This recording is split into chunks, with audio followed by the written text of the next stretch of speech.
Olá a todos, estamos começando aqui mais essa live da Abrata. Houve, pessoal que estava acompanhando aqui, gente, houve problema com a internet do Dr. Luiz. Meu nome é Dr. Fernando Fernandes, eu sou colega do Luiz no Conselho Científico da Abrata.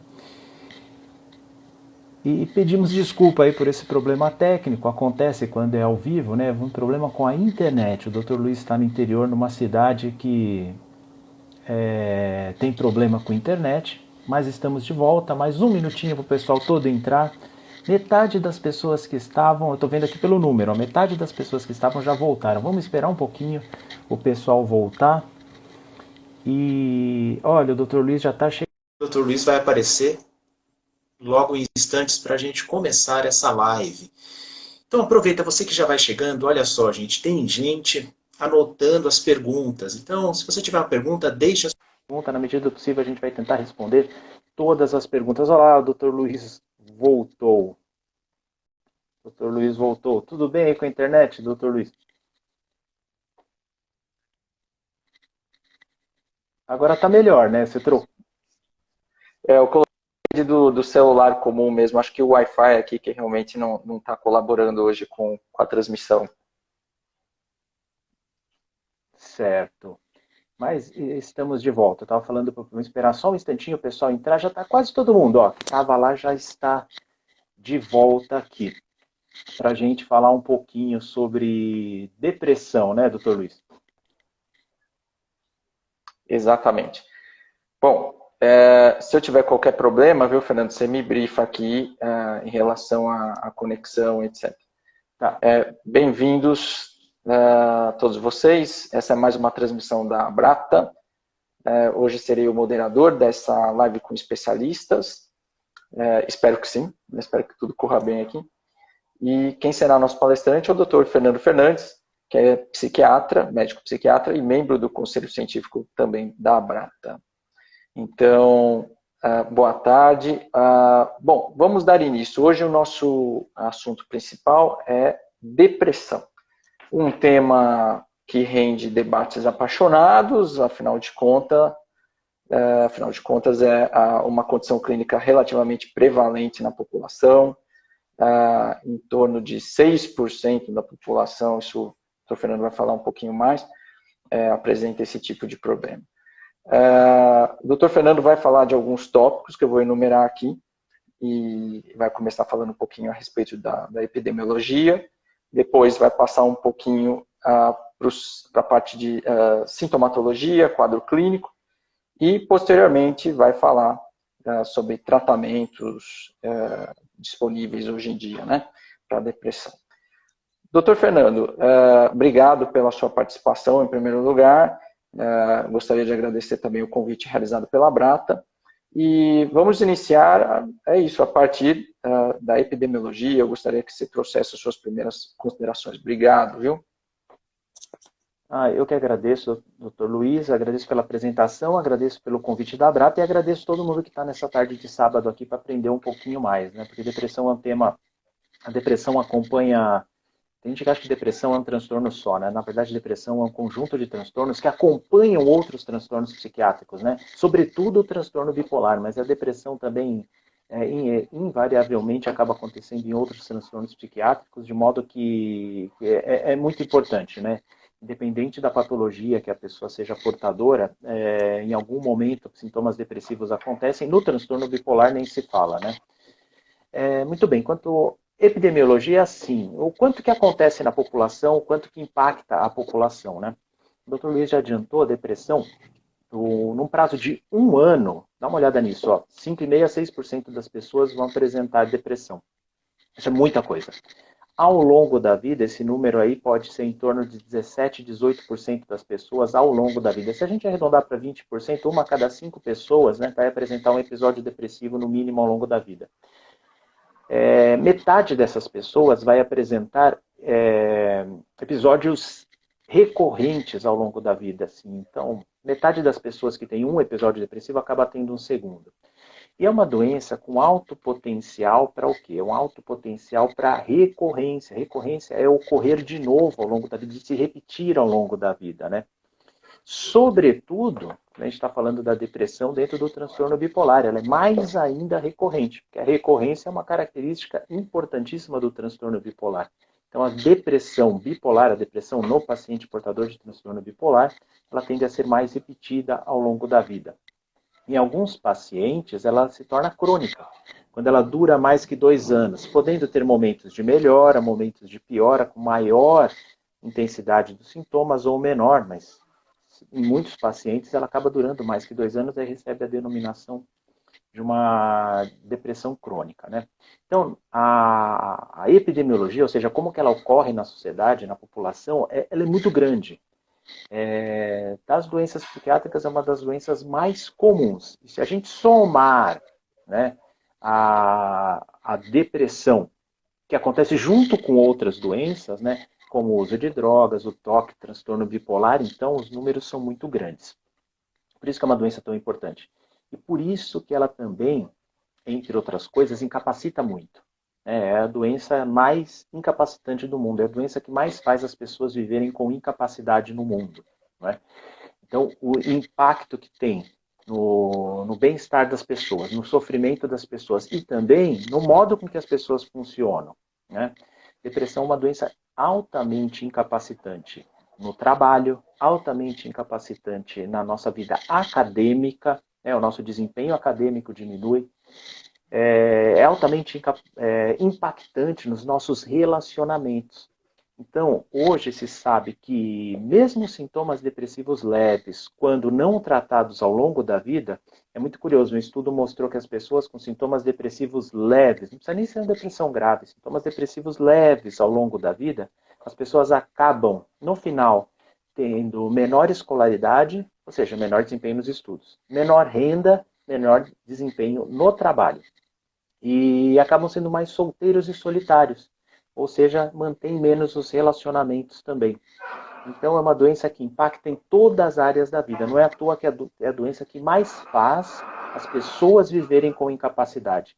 Então isso que a gente dá um nome difícil, né, doutor Luiz? Epidemiologia, na verdade é o quê? O quanto ela acontece, o quanto ela impacta na vida das pessoas e o quanto ela impacta na sociedade. Então, é uma doença que nós vimos até aqui, acontece muito, 5,5% a 6% ao longo do ano, quase 20% ao longo da vida.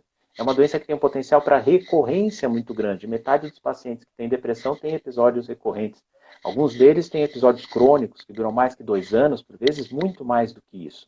E é uma doença que impacta muito todas as áreas da vida da pessoa e é a doença que mais causa incapacidade no mundo, né? Então, é uma doença importantíssima. Seja você médico psiquiatra ou não, é uma doença com a qual todos os profissionais vão encarar, que incapacita muitas pessoas, e por isso que a gente tem que dar uma atenção total a ela. E como o Fernando disse, até pela questão da prevalência, é algo do dia a dia do consultório do médico psiquiatra. Né? Se eu puder chutar aqui, eu acho que... Estou falando agora de evidência de consultório, mas acho que de cada 100 pacientes, pelo menos atendo, poderia chutar entre 60% e 70% deles tem algum transtorno do tipo depressivo. Seja ele unipolar, seja ele bipolar. Né? Agora, o importante é exatamente isso que o Fernando acabou de dizer, quer dizer, uma condição muito, muito frequente. Só fazendo um pequeno à parte aqui, algumas pessoas dizendo boa tarde, aqui a Jussi, boa tarde, Dr. Luiz, boa tarde, Dr. Fernando, o Gilberto Lefebvre também mandando um boa tarde para todos aqui, Jéssica Velela, boa tarde para você também. Já temos uma primeira pergunta aqui, viu, Dr. Fernando, que é a seguinte, feita aqui pelo PSP4. Qual a diferença de uma oscilação de humor natural e uma que está sendo causada por algum transtorno? Sempre busquei resposta para isso, mas não encontro. O que eu acho que ele quis perguntar aqui foi qual a diferença exatamente entre um estado afetivo que a gente pode considerar, vamos dizer, dentro do normal e o que é doença de verdade? Ah, muito boa pergunta. Então vamos lá, vamos detalhar um pouco melhor isso. Lembrando, Luiz, que tem gente coletando as perguntas, então quem tiver pergunta pode ir deixando, na medida do possível a gente vai tentar responder todas, né? E se não tiver pergunta, deixa aí uma saudação e da cidade de onde você está, que é legal para a gente se conhecendo, né, Luiz? Muito bem, É olha, isso aí. é, tristeza é uma coisa da vida normal. O humor de todas as pessoas oscila ao longo da vida, isso é normal. Não só o nosso humor, nossos sentimentos e emoções, que horas são mais positivos e diante das adversidades podem ser mais negativos. É normal sentir tristeza. Tristeza, ansiedade, até mesmo raiva, são sentimentos normais, emoções normais da nossa vida, a vida de qualquer um, e tem até a sua função. Quando eles não são muito exagerados, não causam muito sofrimento, eles têm até, existem porque eles têm uma função, né? A tristeza, por exemplo, a gente fala, para que existe tristeza, né? Poxa, a tristeza, uma tristeza normal, né? Ela prepara um estado emocional, pavimenta um estado emocional que faz com que a gente tenha uma reflexão sobre o que nos fez ficar tristes, para que a gente evite aquilo no futuro, por exemplo, né? Para que a gente se mova para modificar a situação que está nos deixando tristes, seja por um mal que nos acontece ou um mal que acontece a alguém que nós amamos, né? Então, até a tristeza tem a sua função, é uma coisa normal da vida, né? Ninguém quer uma vida insípida em que não haja tristeza. Então, tristeza não é sinônimo de depressão. Tristeza é apenas um sentimento, que pode ser um sentimento normal. Agora, a tristeza, ela é também o principal, talvez seja o principal sintoma, mas é um dos sintomas que pode acontecer na depressão. Então, tristeza é um sentimento. Esse sentimento faz parte de um quadro clínico complexo que é a depressão. Então, depressão é um quadro clínico complexo, que tem sentimentos, que mexe com a nossa cognição e que mexe com a nossa saúde física. Entre os sentimentos da depressão, talvez o principal seja a tristeza, mas tem também o desprazer com a vida. A ansiedade aparece em 50% dos casos, na depressão bipolar talvez até mais. Outros sentimentos, angústia, sentimentos de baixa autoestima, sentimentos de medo, sentimentos de vazio. Todos esses sentimentos podem fazer parte do quadro depressivo, não apenas a tristeza. Aliás, existe até um tipo de tristeza, de tipo de depressão sem tristeza, no qual prevalece o desprazer com a vida. A pessoa fala assim, olha, não é que eu tenha tristeza, mas é que eu não vejo mais graça em nada. Então, a tristeza talvez seja o principal sintoma da depressão, mas não é o único sentimento e nem necessariamente precisa ter tristeza para ter depressão. Então, pode haver depressão sem tristeza. Então, essa é uma confusão muito comum, Luiz. E no quadro clínico da depressão, tem um monte de sentimentos, como eu falei. Vou até repetir os principais. Né? Tristeza, sentimento de desprazer, sentimento de vazio, angústia, medo, ansiedade, muito comum. Todos sentimentos que podem acontecer na depressão. Mas tem também sintomas cognitivos. Tanto quanto ao conteúdo do nosso pensamento, quanto o jeito que a gente pensa. Então a gente fica mais desconcentrado. A nossa atenção, manter a atenção em algo assim, fica mais difícil. Com isso, a nossa memória recente fica prejudicada, não a tardia, não é que nem no Alzheimer, né? Nossa memória recente fica prejudicada. E aí o nosso aprendizado fica prejudicado. É mais ou menos quando a gente está muito cansado, sabe? Quando a gente não... A gente sai de um cômodo da casa, vai para o outro, fala, o que eu vim fazer aqui mesmo? Tem que voltar para lembrar o que era. Essa memória recente, ela pode ficar um pouco prejudicada na depressão, né? E aí a concentração prejudicada prejudica, logicamente, o aprendizado. Então o desempenho acadêmico cai. Então esses são sintomas cognitivos. Quanto ao conteúdo do pensamento, né? A pessoa tende a ter mais preocupações, mais pensamentos pessimistas, mais pensamentos fatalistas de que nada vai melhorar, de que o futuro é sombrio. Pode ter uma percepção a respeito de si mesmo mais negativa a respeito dos outros, a respeito do mundo ao redor. Essa visão acinzentada, como se nós olhássemos para si mesmo, para os outros e para o mundo com um filtro cinza, né? Essa percepção da realidade negativa acontece na depressão também, é muito difícil. Muitas vezes a pessoa que está em depressão conseguir ver o lado bom das coisas, conseguir ter alguma esperança, aliás, desesperança é um sentimento também muito comum na depressão. Luiz, e há também sintomas físicos, que desde a Grécia Antiga já são relatados. Alterações no sono, seja para mais ou para menos. Né? Então a pessoa pode ter muito sono, à noite dorme muito, 12 horas e ainda tem sono durante o dia. Ou pode ter insônia, querer dormir e não conseguir. Isso acaba sendo muito ruim. é muito angustiante para as pessoas, né? Pode ter alterações do apetite, seja para mais, querer ficar comendo a toda hora, né? Come mesmo sem ter fome, principalmente carboidratos, doces, comidas desse tipo, ou pode ter inapetência, não querer comer. Tem paciente que relata uma coisa curiosa, Luiz, assim, às vezes eu tenho fome, mas não tenho vontade de comer, né? Uhum. É interessante isso, algumas pessoas relatam, né?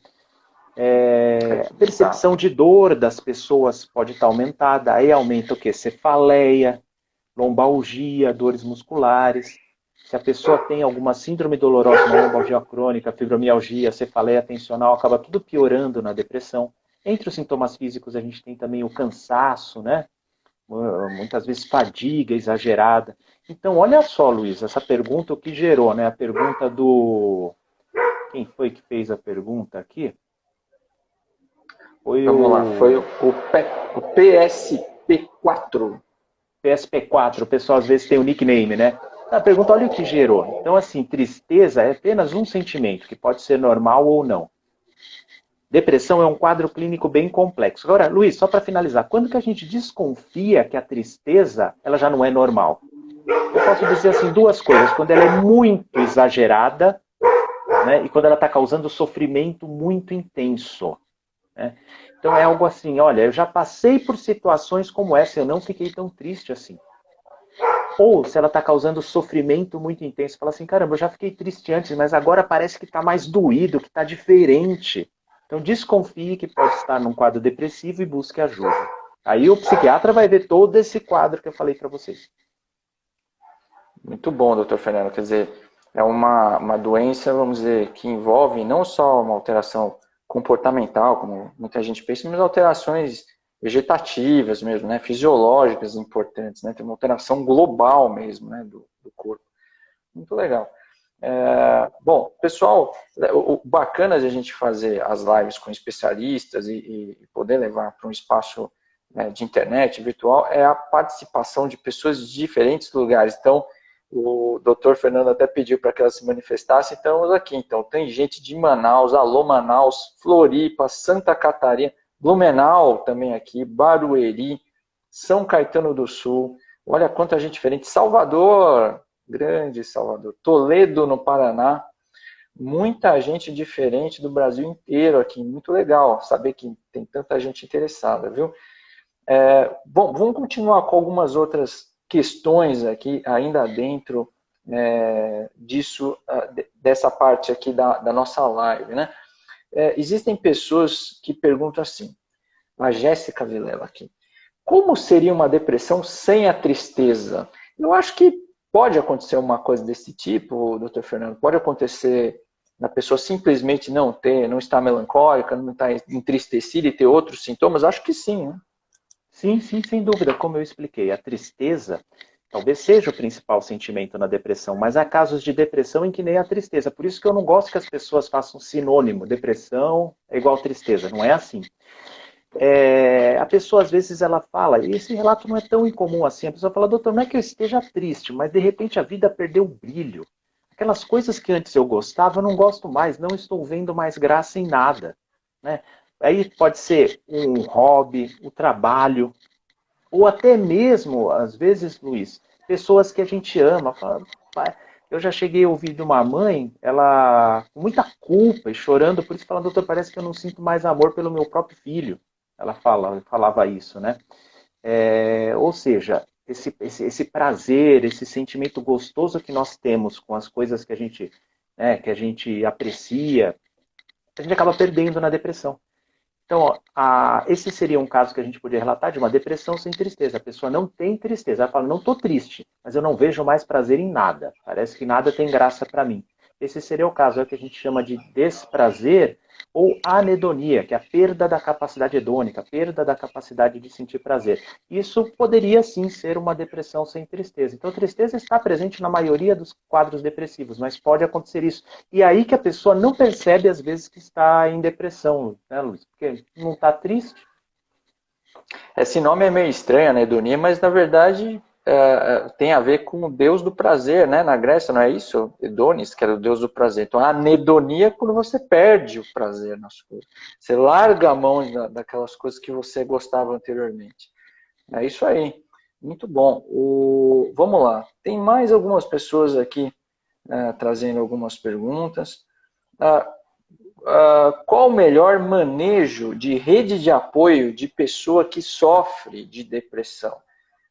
É importante, na sua opinião, doutor Fernando, a participação de amigos, pessoas, de conhecidos, familiares.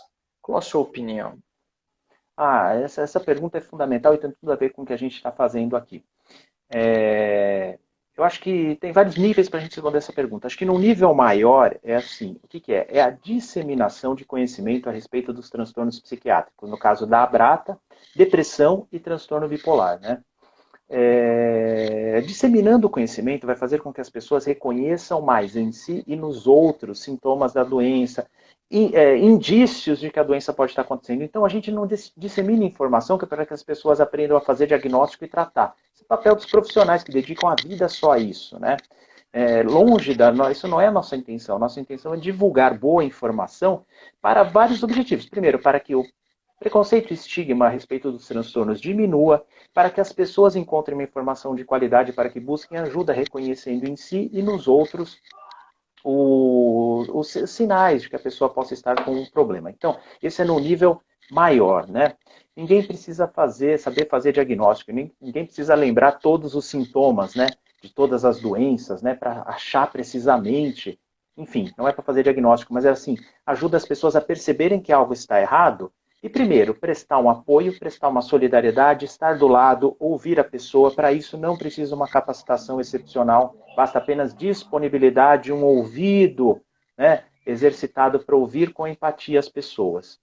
Se alguém falar assim, pô, mas eu fico inseguro, eu não sei se aquilo lá é depressão ou não, eu não sei se aquilo lá é transtorno bipolar ou não, ou pânico ou não, ou qualquer que seja o transtorno. Esteja do lado, ouça a pessoa, deixe ela falar sobre o sofrimento, se ela quiser. Se ela pedir, dê também a sua opinião, né? Preste uma solidariedade a essa pessoa. E, Luiz, para quem se sente inseguro em achar que está reconhecendo ou não, se deve orientar a pessoa a buscar ajuda ou não, o professor Valentim Gentil, eu vi ele na TV dias atrás falando uma coisa que eu falei, perfeito, que ele falou, é simples e fácil o que ele falou, simples e importante. Ele falou assim, olha, você conhece aquela pessoa?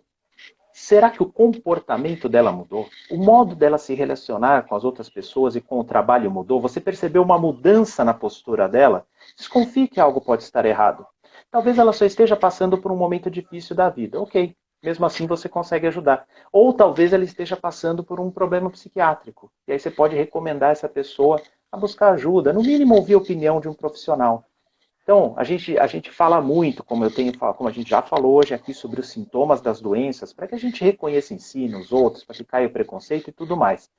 Mas, assim, às vezes prestar ajuda é muito mais simples. É assim, caramba, eu estou percebendo que essa pessoa está diferente. Ela pode estar precisando de ajuda ou ela pode estar passando por um transtorno psiquiátrico. E, nesse caso, uma avaliação, né, na desconfiança disso, uma avaliação pode ser bem útil. E, obviamente, em tudo isso, Luiz, o papel da família é importante. Porque a verdade, nós temos que estar atentos às pessoas ao nosso redor, nos ambientes que a gente participa. Seja no trabalho, na escola, no nosso círculo de amizade, no círculo das pessoas que a gente pratica o esporte, que a gente vê semanalmente, enfim. A gente tem que estar atento às pessoas em sofrimento, né? Mas é no núcleo familiar que esse contato, essa preocupação e esse cuidado é mais intenso, né? Então é fundamental esse apoio familiar, né? É fundamental para a gente reconhecer logo os sintomas, para estimular a busca ao tratamento. Uma vez buscando o tratamento, é fundamental o estímulo, a manutenção, né, a assiduidade nas consultas, no remédio. Então, prestar esse apoio familiar é a coisa mais importante. Muitas vezes o que basta para uma pessoa em sofrimento conseguir dar a volta por cima é um tratamento adequado e apoio da família, né? Então, o papel da família é fundamental. E a gente vai abrindo isso para círculos mais amplos de convívio também. Então, estejamos sempre atentos, mas com a família é que o vínculo é mais forte, que a diferença é maior. Muito obrigado, viu, doutor Fernando? Mais pessoas fazendo outras perguntas aqui, mas a gente pode dar sequência um pouquinho também na aula e mais para frente a gente volta, prometo para vocês, Doutor Fernando, você falou um pouquinho a respeito da epidemiologia, falou também um pouco a respeito da sintomatologia, quadro clínico, né, da depressão. Eu vou tentar juntar uma dúvida que é minha também com outras que eu vi aqui, que são bastante similares, inclusive. A depressão como sintoma, claro, ela pode acontecer em uma série de condições psiquiátricas, né, que não são exclusivas. Né? Agora, existe uma grande diferenciação, se a gente pensar nas doenças afetivas, aquelas que são oriundas da parte do afeto, do humor, mas se a gente estiver falando de transtorno bipolar, principalmente, e depressão unipolar. Então, tem muita gente que tem essa dúvida. Como é que essa depressão do transtorno bipolar ela é diferente dessa depressão clássica que a gente está cansado de falar já, né, entre aspas, ou ela está presente numa doença diferente?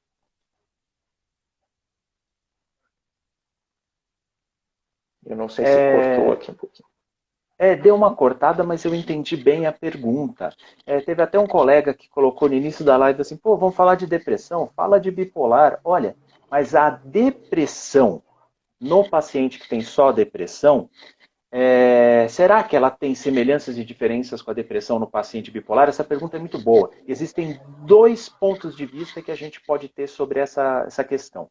Vou falar do primeiro, quanto aos critérios diagnósticos. Para a gente fazer o diagnóstico de um quadro depressivo, é diferente na depressão ou no transtorno bipolar? Não é diferente.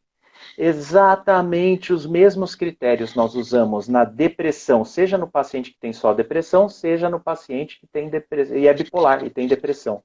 A gente chama assim, Luiz, no paciente que tem só depressão, depressão unipolar. No paciente que é bipolar e tem depressão, a gente chama de depressão bipolar, né? Aí a pergunta é, num paciente que tem só depressão ou num paciente portador de transtorno bipolar, para fazer o diagnóstico, são exatamente os mesmos critérios. Então, a depressão tem as mesmas características no que se refere a gente fazer o diagnóstico, tá? Mas tem um outro ponto de vista. Será que a depressão no paciente portador de transtorno bipolar tem algumas características diferentes? Tem algumas características que são mais comuns no transtorno bipolar? Tem, eu vou citar várias delas aqui. No transtorno bipolar, a depressão ela é mais recorrente, tende a recorrer mais. Ela tende a ser mais crônica, ela tende a ser mais grave, ela tende a ser de mais difícil tratamento. Ela tende a ser também mais ansiosa. Então, olha o que eu falei, ela tende a ser tudo isso, né? Tende a ser mais recorrente, mais grave, mais crônica, de mais difícil tratamento, mais ansiosa. E uma última coisa, ela tende também a misturar sintomas da aceleração, que a gente chama de depressão mista, quando a depressão mistura com sintomas da aceleração. A pessoa fica impulsiva, por exemplo, fica com a mente acelerada, né? Então ela pode ter alguns sintomas de aceleração juntos. Mas tudo isso, olha o que eu falei, gente, é uma tendência. Nunca a gente, olhando um quadro depressivo, a gente pode dizer se é bipolar ou não, né? Então, as características da depressão não vão definir se é só depressão ou se é bipolar. O que vai definir se a pessoa é portadora de transtorno bipolar é a presença de episódios maníacos ou hipomaníacos. Então, essa pergunta sua ela é muito legal. A depressão, no paciente que tem só depressão, é diferente no bipolar? Sim e não, né? Não no sentido que para a gente fazer o diagnóstico a gente usa os mesmos critérios. E ela pode ser diferente no sentido que algumas características são mais comuns no paciente bipolar, essas todas que eu falei. Então, são nuances que às vezes, muitas vezes não são compreendidas, né, Luiz? É isso aí. E por isso é importante, estava também fazendo uma autoavaliação, mas é fundamental que os indivíduos procurem, né, alguém que tenha realmente experiência. A formação ela tem que ser focada mesmo em doenças afetivas, né, uma coisa desse tipo, para que o psiquiatra possa ter uma leitura, vamos dizer, mais fina, mais sintonizada, mais alinhada com o que ocorre do ponto de vista da fenomenologia, né? Muito bom. Tem, outras pessoas aqui dando boa tarde para a gente. Ana Karim, boa tarde. Pessoal chegando aqui. A Raila também. A Gabi pergunta aqui a respeito de tipos de depressão. Então ela fala o seguinte: a distimia é uma forma de depressão? A distimia, hoje em dia, ela até tem mudado de nome no meio científico. Apesar de distimia ser um nome muito forte, muito conhecido, né? Hoje em dia, o nome que se tende a dar é transtorno depressivo persistente. Né? Nos manuais mais recentes, né, está escrito até assim, transtorno depressivo persistente, entre parênteses, distimia, que faz referência à distimia, né? Então, foi a Gabi que perguntou, né? Gabi, essa pergunta é muito boa.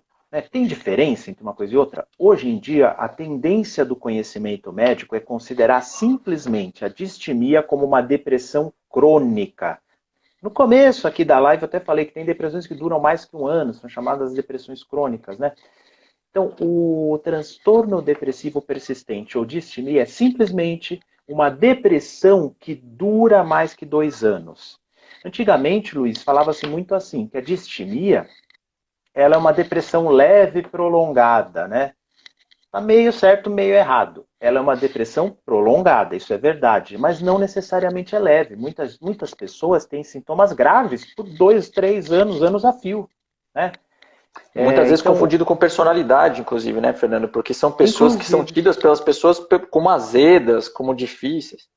ranzinza, né? Sobretudo quando ela começa mais precocemente, aí é muito mais confundida com personalidade, né? Quando a pessoa era de bem com a vida e muda, as pessoas percebem, oh, mudou alguma coisa. Mas quando ela ela começa mais cedo, muita gente fala, ah, ele é assim mesmo, né? Ele é assim mesmo.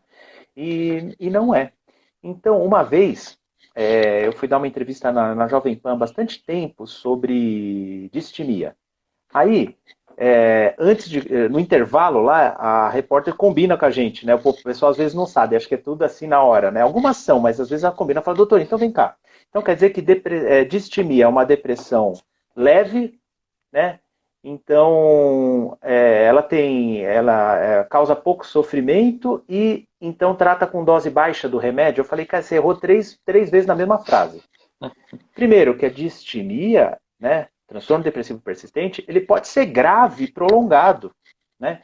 Segundo, mesmo que os sintomas sejam leves, eles podem trazer graves consequências na vida do sujeito, que eu já falei hoje aqui, né? Mesmo sintomas leves prolongados vão fazendo a pessoa ter menor escolaridade, menor renda, mais fracasso nos relacionamentos, então é terrível. Mesmo sintomas leves, quando ficam prolongados, os prejuízos vão se acumulando. Né? E aí eu falei para ela falou, o sofrimento é pouco? Não, o sofrimento pode ser bastante grande. Ah, e trata com dose baixa do remédio? Não. A gente tem que encontrar a dose certa para cada paciente. Como diz o professor Ricardo Moreno, né? Ele fala assim, não existe dose alta ou baixa. O que existe é a dose eficaz para cada paciente. E muitas vezes uma distimia precisa de doses altas, precisa de altas doses da medicação. Que às vezes numa depressão mais aguda, trata com, às vezes melhora com uma dose mais baixa, que existe a dose certa para cada paciente. Então, distimia é muito mais do que o cara ser ranzinza. E eu vou falar, o único lugar que eu acho divertida a distimia, que tem gente que acha que distimia é uma coisa meio, o cara meio ranzinza, faz até graça com isso, né? O único lugar que eu vejo graça nisso é no adorável personagem Charlie Brown do Snoopy, que eu adoro, né, aquele personagem. É o único lugar que eu vejo graça na distimia.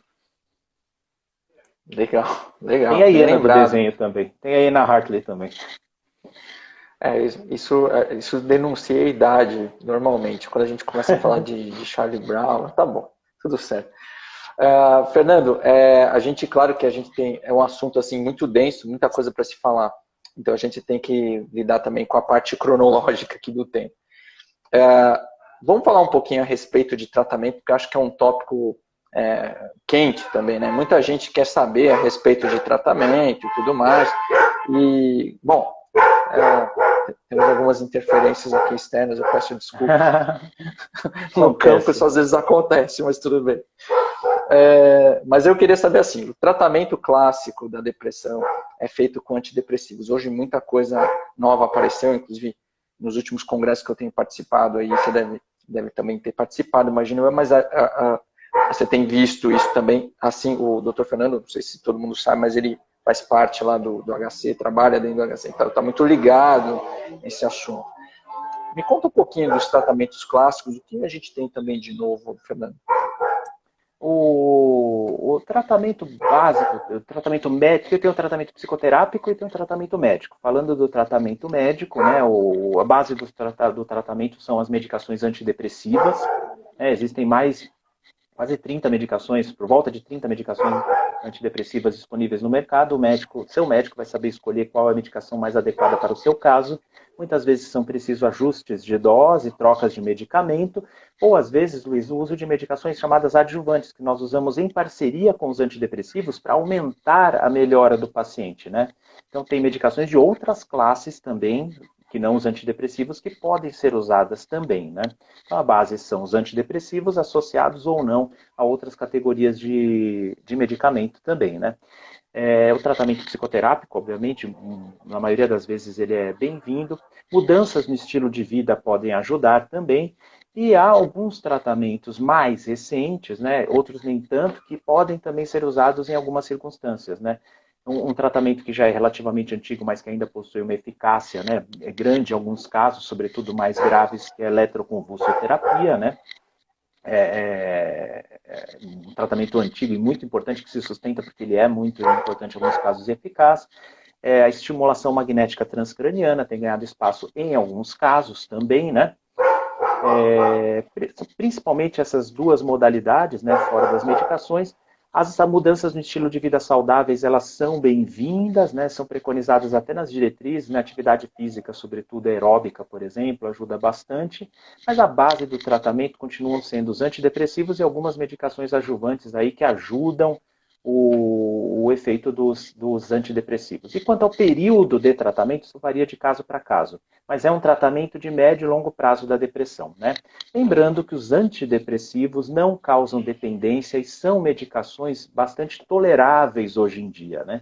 Com o desenvolvimento da farmacologia, sobretudo dos anos 80 para cá, né? Principalmente dos anos 90 para cá, algumas medicações foram desenvolvidas que são bastante potentes e têm um perfil de efeito colateral relativamente bom. Lembrando que nenhuma medicação é livre de efeito colateral e muitas vezes a gente tem que pesar no custo-benefício e encontrar uma boa fórmula, você junto com o seu médico, né, para tratar o transtorno depressivo. Então, aproveitando ao máximo o tempo que a gente tem, a base aí do tratamento médico da depressão é essa, doutor Luiz. O tratamento, pelo menos no dia a dia, que eu acompanho e tudo mais os pacientes, e que eu vejo que é muito importante para eles, talvez um tratamento, estou falando do ponto de vista medicamentoso, mas que englobe, né, eficácia, que englobe, que possa englobar tolerabilidade e que seja um tratamento de preferência não tão oneroso, né, não tão caro, levando em conta que a depressão é uma doença com aspectos mais crônicos, ou seja, o indivíduo vai precisar fazer uso da medicação mais a longo prazo, né, etc. Eu fiquei sabendo também de tratamentos mais recentes, né, e um deles, por exemplo, não que seja um tratamento, vamos dizer, pensando obrigatoriamente num curso crônico, mas mais agudo, vamos dizer assim, para tirar de crise. Que é o tratamento com a ketamina, né? Como é que é a tua experiência, doutor Fernando? Você tem ouvido falar a respeito desse tratamento ou já utilizou pessoalmente com algum paciente? A cetamina, eu não citei aqui porque é um tratamento que ainda não está nas diretrizes. Quase certamente esse tratamento nas próximas diretrizes ele vai entrar. Ele tem duas características, né? A ação dele rápida e um efeito de prevenção de suicídio. Então, nesse ponto, ele parece muito ECT, que tem uma ação rápida e tem um efeito de prevenção contra suicídio. Como eu disse, eu não citei porque ainda não está nas diretrizes, mas ele já está sendo muito usado, já tem fortes evidências de eficácia, né? E em algumas circunstâncias em especial, ele pode ser bastante útil. É que nem você falou, né? Em alguns casos em particular, num momento agudo, pode ser indicada a cetamina, né? Mas assim, precisa tomar muito cuidado, Luiz, porque esse foi um tratamento que há alguns anos já eu tinha separado várias capas de revista falando da cetamina. Então aparece como se fosse um elixir que vai resolver tudo. E não é. Na verdade, vai ser uma arma a mais no arsenal que nós temos para combater a depressão. E certamente uma arma poderosa que pode ser usada em alguns casos. Legal, obrigado pela enriquecer a discussão. Ah, de fato, ela não é um tratamento ainda dentro das diretrizes, né? Ah, eu achei curioso, porque até perguntei por curiosidade. Aqui no Brasil, acho que eu cheguei a usar em 2 pacientes, mas também de forma muito pontual e não me senti à vontade de utilizar em outros contextos. Por exemplo, em depressões bipolares. Alguns colegas já utilizaram, já fiquei sabendo de alguns que utilizaram para depressões desse tipo, né? Muito bem. Já que a gente está falando sobre essa parte de tratamento e aproveitar o nosso tempinho final aqui, a Mari B62 ela pergunta o seguinte: a depressão bipolar, agora eu entendi a pergunta. Na depressão bipolar, você obrigatoriamente precisa tomar remédio direto, quer dizer, toda a vida, ou não?